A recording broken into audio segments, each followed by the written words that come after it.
الرحمن الرحيم. الحمد لله والسلام على عباده الذين اصطفى. أما بعد، فأعوذ بالله من الشيطان الرجيم. بسم الله الرحمن الرحيم. والفجر وليال عشر والشفع والوتر والليل إذا يسر هل في ذلك قسم لذي حجر.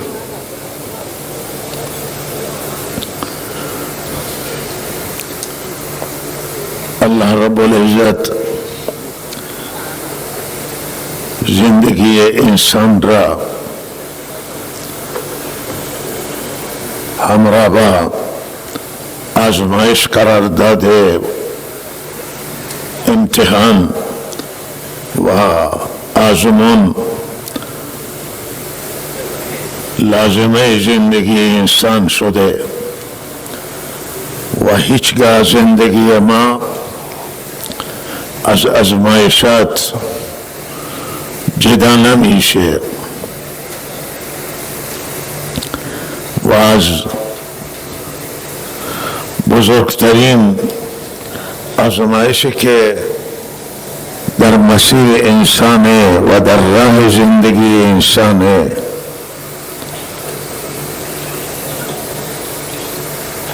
نفس است و نفس اماره به سو که میلش به سوی گناهه و نفس همین خود انسانه و در انسان موجوده و جدا از انسان نیست، جدا از ما نیست و شیطانه که یک موجود خارجیه، جدا از مایه، ولی الله او را انقدر تسلط داده که در خون ما دور میزنه و در قلب ما قرار میگیره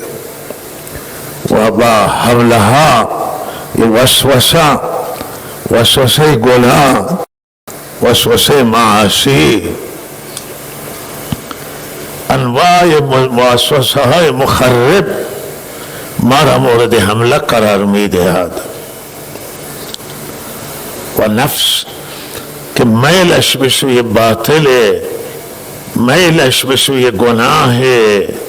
میلش به سوی تمرد و نافرمانی هست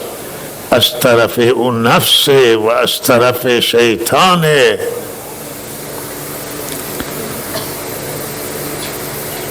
و این معاصیان و گناهان که زمینه این گناه برای انسان فراهمه. بالاخره انسان دسترسی داره به خیلی از گناه ها، به مال مردم، به آبروی مردم، به تازه به گناه های گوناگون، معاصیان، منکراتن، مفاسدن، حب مال از یک طرف دیگر، یکی دیگر از آزمایشات سنگینه که انسان میلش به سوی ماله و محبت مال را در دل شدید داره. این هم خودش آزمایشه که الله دنیا را زرق و برق داده و کشش و جاذبه داده است و به ما هشدار داده که مواظب نفستون باشید، مواظب شیطان باشید، مواظب باشید که به محبت دنیا گرفتار نشید، دنیا شما را به هلاکت نرسانه. و این گناه و معاصیان که میل نفس به سوی اوناه ما را هشدار داده که به گرفتار این گناهان نشید، گرفتار وسوسه شیطان نشوید و دنبال شیطان و وسوسه هاش نرید، نفس اماره به سو را اتباع نکنید. هشدارهای رب العالمین به ما. و از طرف دیگر الله رب العزت بهترین اعتقاد و اعتقاد صحیح و بهترین عمل کرد، بهترین اخلاق، بهترین کردار و رفتار الله به وسیله انبیاء علیهم السلام کتاب‌های آسمانی الله تعالی برای ما فرستاده است. الله دین برای ما فرستاده و کل مجموعه دین و کل بسته دین چیزی است که ما را می سازه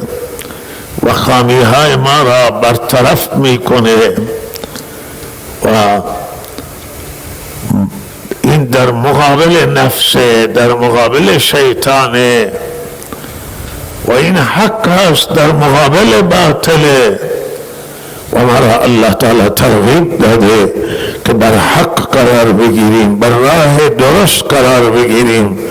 به صراط مستقیم ایستادگی کنیم، مقاومت کنیم، بیستیم در مقابل نفس و با نفس خودمون جهاد کنیم،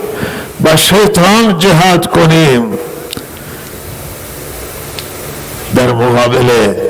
خواهشات نفس و میلان باطل نفس ایستادگی بکنیم و الله رب العزت زمین را هم فراهم آورده. لہذا یہ ایام با برکت و ایام فضیلت اینا همز فضیلت زمانان کہ اللہ تعالی فضیلت زمان قرار داده کہ شما از زمان فضیلتش کمک بگیرید، شما از مکان فضیلت مکان مثل حرمین شریفین، مثل خانه کعبه و مثل شعائر الله عرفات و مزدلفه و منى که ایام مکانهای مقدسان، مسجد النبی و مسجد الحرام مکان مقدسان، شما از امکنه و مکانهای مقدس و زمانهای مقدس و اعمال مقدس و بزرگ استفاده بکنید و استمداد کنید. اعمال نماز، روزه، حج، زکات، این از اعمال بزرگ و ارکان مهم دین اسلام و دیگر واجبات و فرائض و عبادتهای مهم، ذکر و تلاوت و استغفار و توبه و از اینها شما استفاده کنید. این همه اعمال بسیار بزرگان و اینها مکانهای عظیم و بزرگ و زمان بزرگ، از مکانهای بزرگ مساجد شهران که خانه خدان و در مخانه های خدا نور موجوده، هدایت موجوده، سکون و آرامش موجوده و شما از این همه این موقعیت ها و فرصت ها برای رسیدن به الله، برای غلبه کردن بر نفس، برای فیروز شدن در مقابل نفس اماره و شیطان استفاده بکنید.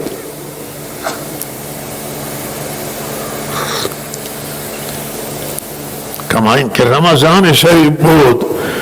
لیلت القدر را ما پشت سر گذاشتیم و این فرصت بسیار زیبای زمانی در اختیار ما قرار گرفت و شوال و ذوالقعده ماهای حجن، ولی این اشره ذوالحجه یک اشره استثنائیه و فضیلتی که الله به اشره داده خیلی فضیلت بزرگی است، هم برای حجاج حاجی ها و هم برای همه مردم، برای تمام مردم. این ایام بهتری ایام ها. کسانی که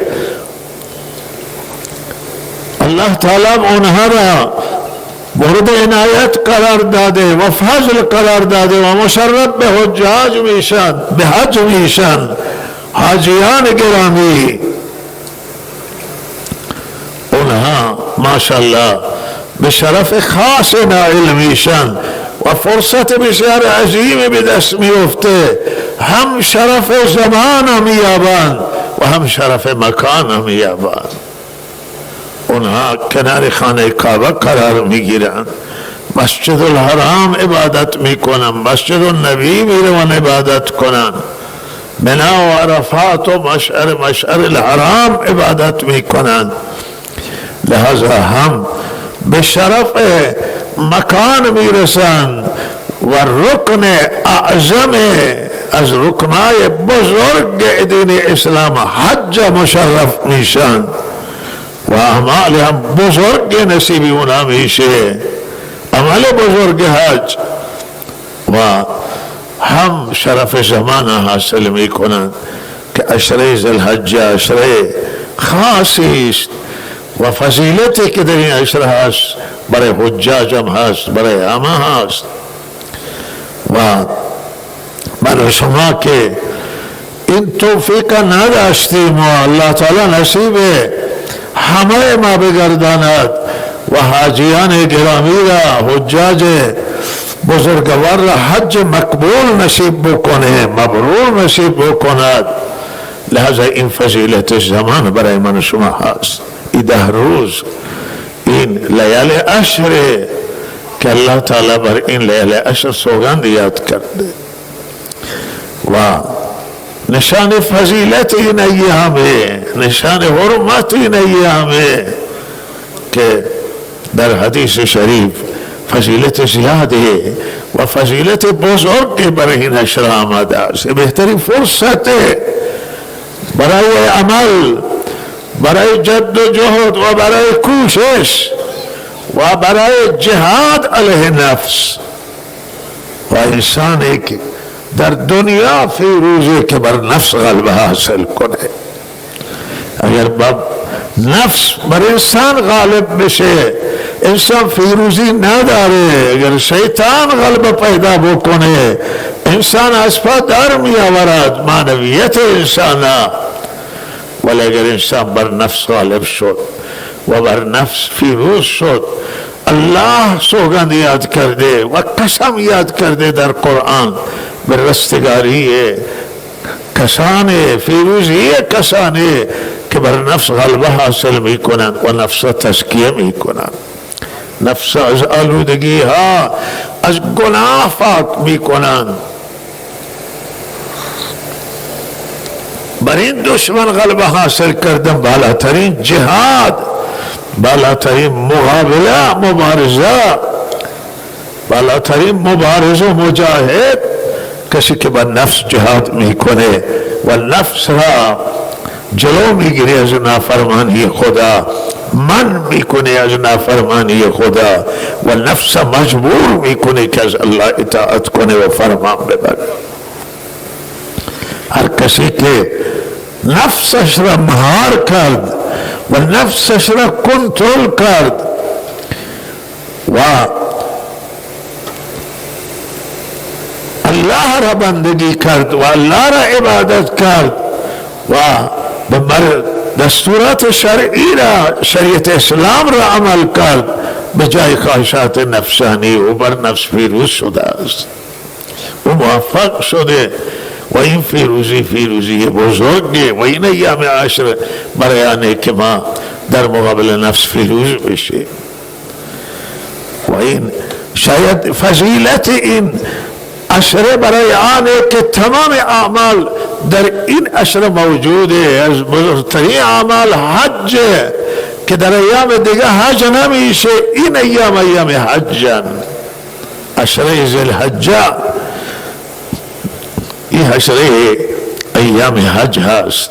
یکی از ارکان مهم و فرایض بزرگ دین اسلام در این انجام میشه. روزه هم در این ایام بسیار فضیلت داره که اون فضیلتی که در حدیث آمده در این ایام، در ایام دیگه این فضیلت نیست. و مخصوصا روزه عرفه برای غیر حاجی ها بسیار فضیلت بزرگی داره. لہذا کسی بتوانه کل عشر روزه بگیره و کسی نتوانه روزهای را روزه بگیره و حداقل روز عرفه را روزه بگیرد، اینها فضایل بزرگی هستند. ایام قربانیه که قربانی این عبادت مالی هست و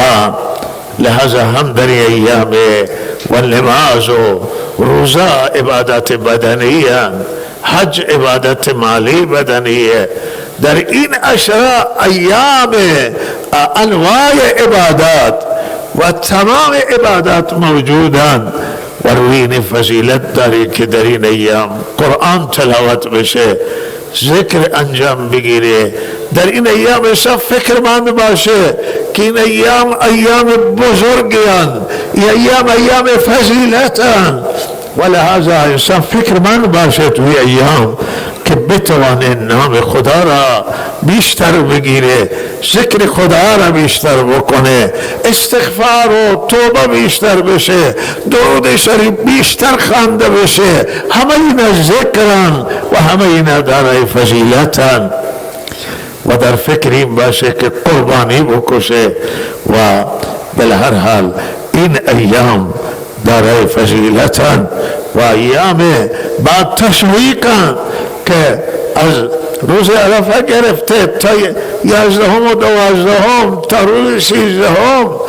نزد بازه. به هر حال این ایام تشریقان، تکبیر تشریق گفته میشه و ایام ذکران و توی ایام عید ایام خوردن و آشامیدن است. اما توجه الله و فکر اصلاح نفس، فکر هدایت و فکر و ذکر، ایام ذکران، ایام معدوداتن و ایام معلوماتن، عشره ذی الحجه و بعد ایام تکبیر تشریقان. اینها زمانی که اگر ما توجه داشته نباشیم و بی توجهی بکنیم این ایام از دست ما رفته و ما ضرر میکنیم که ایام از دست میدیم. و اگر ما در فکر باشیم که ما در روزهای زیبای هستیم، ایام خاصن، لہذا هر جای دنیا باشیم اجر میبریم، ثواب میبریم، قدم های را در جهت مبارزه با نفس جلو رفتیم و به خدا نزدیکتر شدیم، به الله نزدیکتر شدیم. اگر الله بخواد انشاءالله روی این ایام باید ما مورد توجه خاص قرار بدیم. این ایام برای حجاج بیت الله الحرام که حاجی های استا نماز امشب پروازشون شروعه و دارن میروند برای حجاج. این ایام و این سفر به هر حال یک سفر استثنائیه، سفر ویژه، سفر خاصه. بسیاری از بندگان خدا سالها منتظرن که به حج مشرف بشن و وقتی که حج می آید و مشرف میشن این خطر وجود داره که غفلت طاری بشه و انسان فراموش بکنه که چقدر منتظر بوده، چقدر دغدغه داشته. و اون انسان هایی که وطن هستن چه دلبستگی به خانه کعبه دارند و چه اضطراب دارند، بسیاری گریه میکنند که ما از حج مانده ایم. و اما کسی که به حج مشرف میشه و توجهش را از دست بده و این ناکامی بزرگی است و نقصان بزرگی است. حاجی متوجه بشن. گاهی توی همین سفر مشرف شدیم و گاهی به حاجی هم متذکر می شدیم که شما فرق دارید، من شما که برای عمره مشرف میشیم یا حج و بالاخره از پرواز داریم و حرکت میکنیم به سوی وطن، فرق میکنه. این سفر با سفر توریست ها این سفر توریستی نیست، این سفر گردشگری نیست، این سفر جهانگردی نیست که منظرهای خوب دنیا را می روند تماشا می کنند، مناظر طبیعی آثار باستانی را می بینند. این سفر الله و سفر حج و این از اول تا آخرش عبادت و لحظه متوجه باشند که ضیوف الرحمنند، مهمان خداند، وفدن حاجی ها و معتمرین که به الله وارد میشن و لحاظ این وفد بدونه که به دربار چه کسی داره میرود و لحاظ همش در دل عاجزی باشه و تواضع و فروتنی باشه، همه حسرت باشه بر زندگی گذشته که تلف شده و همهش توجه به سوی الله باشه و عشق و شوق ملاقات با شاعر الله و آنجایی که یادگار و نشانی دین الله هستند، آنجایی که نشانی عظمت الهی و توجه پروردگاران، آنجایی که به عنوان دربار الله، درگاه الله یاد میشه، شما آنجا می روید به دیار محبوب، به دیار معشوق و عشق و شوق و علاقه را در دل خودتون برانگیخته کنید و یاد کنید نعمتهای خدا را و احسانات الله را و به کثرت ذکر پروردگار. دیگه فراموش کنید که شما دنیای داشتید و شما مال و گاهی حسرت می آید که گاهی حاجی در طوافان تلفن هم به جیبه و زنگ میخوره و حالا توی مطاف و توی این ارتباطات گاهی ذکر دنیا و مادیات و فلان جنس از فلان جا فلان جا ببر، فلان جا بفروش و این کارا کنو. نه، حداقل در مطاف که فرموده شده طواف نمازه و در وقتی که شما حج انجام میدید طواف حج، طواف عمره را و وقتی که بین صفا و مروه هستید حداقل تلفنتون خاموش کنید. وقت نماز تلفنتون خاموش باشه. دل داده شما اینجا خیلی بودن حاجیان، حاجی توی خانه و توی بازار و توی کسب و کارش خیلی زیاد بودیم همه ما، حداقل در مناسک که انجام میدیم، احکام انجام میدیم. بالاخره تلفن سر صحرای عرفات حاجی ها دارن دعا میکنن، از اون طرف زنگ تلفن، از این طرف زنگ تلفن و اینها علامت خوبی برای حاجی ها نیست. حاجی حداقل بالاخره وقت دعاش، وقت نمازش، وقت نیایشش، وقت توافش این تلفن خاموش کنه و به اعمالش به فرصتی میرسه تلفن باز بکنه، جواب بده تلفن ولی در وقتش جواب بده. برای هر چیز وقت باید باشه، برای عبادت وقت، برای جواب تلفن هم وقت باشه. حسرت افسوس که توی مطاف که فرموده که طواف نمازه و بالاخره ما بحثای دنیوی رو اونجا مطرح کنیم و توی حج، طواف حج و عمره و سعی و اینها و وقت اوقات خاص تلفنمون باز باشه. بچه ها تماس بگیرن، بابا بچه ها رو شما دیدید، زن و بچه را دیدید، خویشاونده را دیدید. وقتی که با خدا ارتباط برقرار میکنید قطع کنید ارتباط با بنده ها را و وقتی که فرصتی میرسه با بنده ها ارتباط بگیرید. دستوری دارید، فرمانی دارید و لحظه حجاج گرامی دل داده او سرزمین بشن و حج فرمودن که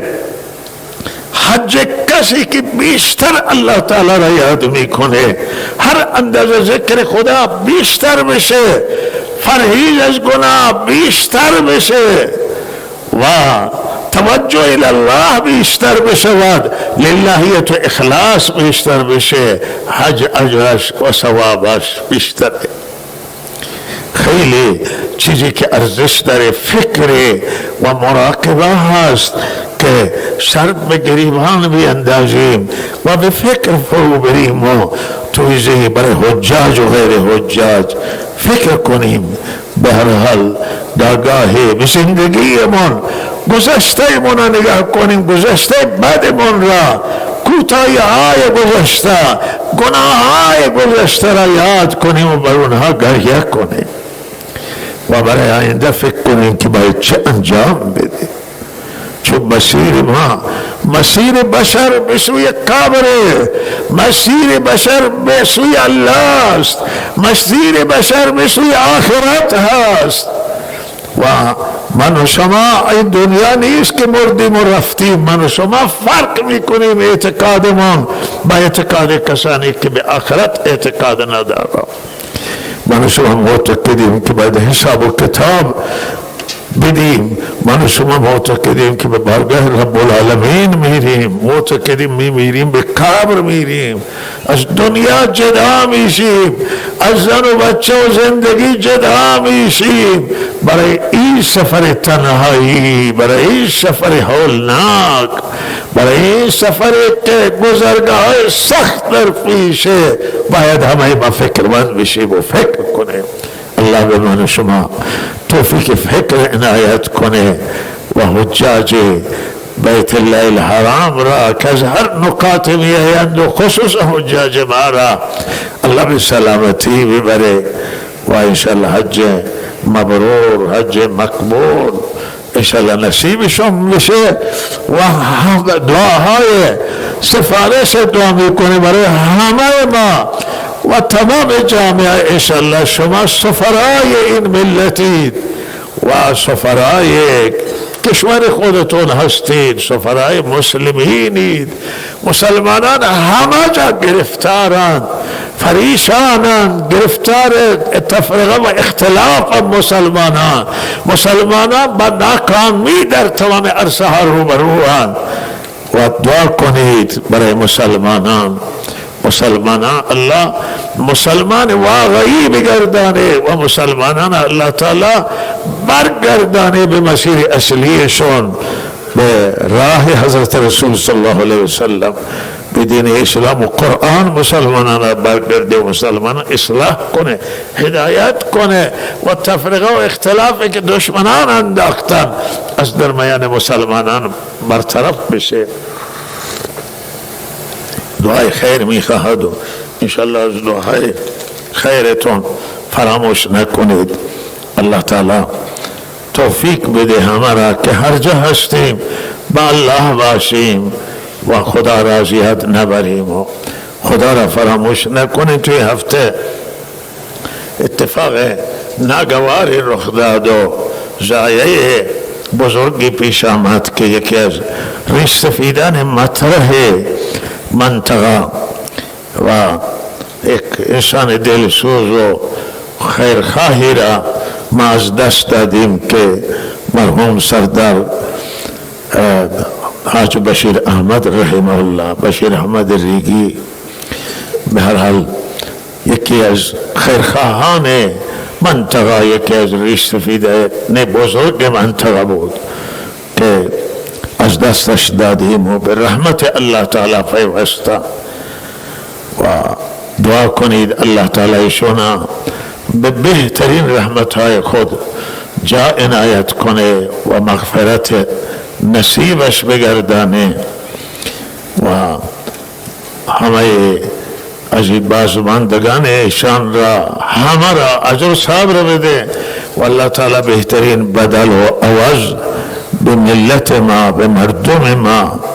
در مقابل انسانای خوب که میبره الله تعالی عنایت کند و ما امیدواریم و دعای خیر میکنیم که فرزندان ایشان و ورثه ایشان بعد از ایشان انشاءالله بتوانند هم خدمت کنم، همون خدمتی که آبا و اجداد اینها در منطقه کردن و خیرخواه بودن و سالم خدمت کردن برای مردم. همین خدمت به فرزندان ایشون مخصوصا عزیزی که به جای ایشون هست آقای عزیز احمد انشاءالله بتوانه موفق باشه و هم درخواست داریم که برای ایشون دعای مغفرت کنید و برای فرزندان و اولاد و این جانشین ایشون که بتوانه انشاءالله موفق باشه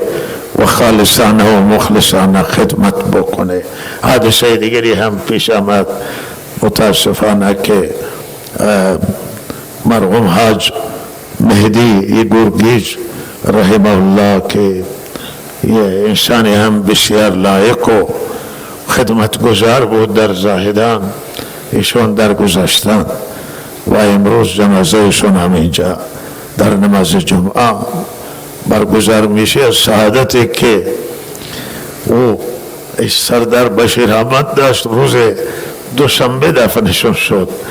و سعادت مرحوم حاج مهدی رحم الله اینه که روز جمعه جنازهشون در این مراسم برگزار میشه و این سعادت ها هستن که الله تعالی به بندگانش میده. الله ایشون مغفرت کنه مرحوم حاج مهدی رحمه الله را و اجر و صبر بده به بازماندگانشون و انشاءالله آواز بده این عزیزانی که میبره بعد از این ما را به فتنه ها گرفتار نکنه و ما را آواز نصیب بکنه و عاقبت همه ما را الله تعالی به خیر بگردانه.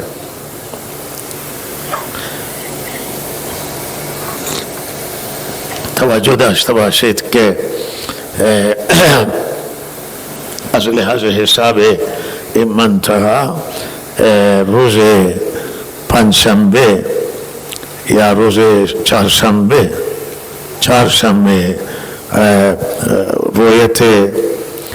رویت هلال غروب چهارشنبه بوده که شب پنجشنبه باشد و معمولا ما هم بلند بوده شب پنجشنبه، ولی بالاخره اگر شب عید فطر بود که این شما هرجا بود این پیدا کرده بودید، پشت ابر بود و پشت کوه بود و همه نگاه میکنه ماشاءالله، زن و مرد نگاه میکنه برای ماه عید فطر و که روزه هم، ولی به ماه عید قربان و ماه دیگه زیاد تمایلات نیست و جای تکوتو که مگه بندگان خدا نگاه کنند و